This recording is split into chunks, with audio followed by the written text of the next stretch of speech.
আমডাঙ্গায় একটি প্লাস্টিকের গোডাউনে আগুন, দমকলের একটি ইঞ্জিনের চেষ্টায় সেই আগুন নিয়ন্ত্রণে আসে। যে ছবি আপনাদের দেখাচ্ছি, আমডাঙ্গায় একটি প্লাস্টিকের গোডাউনে আগুন।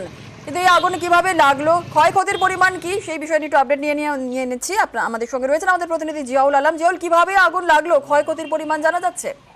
দেখো, ক্ষয়ক্ষতির পরিমাণ জানা না গেলেও আমডাঙ্গা কাছারি এলাকায় একটি পুরনো প্লাস্টিকের গোডাউনে আগুন লাগে।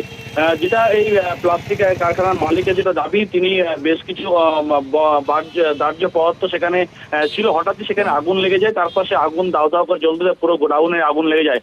তারপর দমকলের একটি ইঞ্জিনের চেষ্টায়, প্রায় ঘন্টাখানিকের চেষ্টায় আগুন নিয়ন্ত্রণে। অন্যদিকে হাবড়া একেবারে যশোর রোডের ধারে সেখানে একটি দোকানে আগুন লাগে। পরপর একাধিক দোকান ছিল, কিন্তু প্রায় দমকলের প্রায় দুটি ইঞ্জিন ঘন্টাখানিকের চেষ্টা সে আগুন নিয়ন্ত্রণে আনে। কিন্তু যেভাবে একেবারে যশোর রোডের উপরে পরপর একাধিক দোকান ছিল, একাধিক গাড়ি সেখানে দাঁড়িয়েছিল, কিন্তু ভোর 3:30 নাগাদ সেখানে আগুন লাগে। কিভাবে আগুন লাগে এখনো কিন্তু স্পষ্ট নয়, কিন্তু দমকলের প্রায় ঘন্টা দুয়েকের চেষ্টায়, দুটি ইঞ্জিনের চেষ্টায় কিন্তু আগুন নিয়ন্ত্রণ আনে। ফলে ক্ষয়ক্ষতির পরিমাণ কয়েক লক্ষ টাকা এমনটাও কিন্তু দমকল সূত্রে জানা গেছে। জুনুলা, জিয়াউল, তুমি যেমনটা বলছিলে, অর্থাৎ পরপর দুটো জায়গাতে আগুন, যে ঝুপড়ির কথাটা বলছিলে যেমনটা, যে ঝুপড়িতে এই আগুন কিভাবে লাগলো সেই বিষয়ে কিছু জানা গেছে? কেউ আহত হয়েছেন? দেখো, আহত যেহেতু একেবারে ভোর 3:30 নাগাদ আগুন লক্ষ্য করে এলাকার মানুষজন দেখতে পায়, এবং কাছে যেহেতু হাবড়া থানা রয়েছে, ফলে সেই সময় পুলিশ কর্মীরাও সেখানে ছিলেন।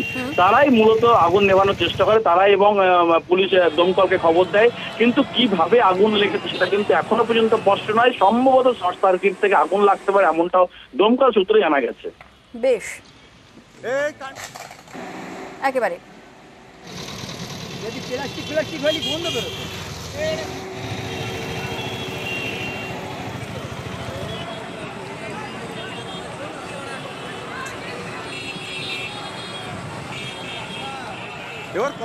ঝুপড়িতে ভয়াবহ আগুন, উলুবেড়িয়ার নিমদিঘির ঘটনা। আগুনে পুড়ে ছাই 3টি অস্থায়ী ঝুপড়ি দোকান। আগুন লাগে দাঁড়িয়ে থাকা একটি গাড়িতেও।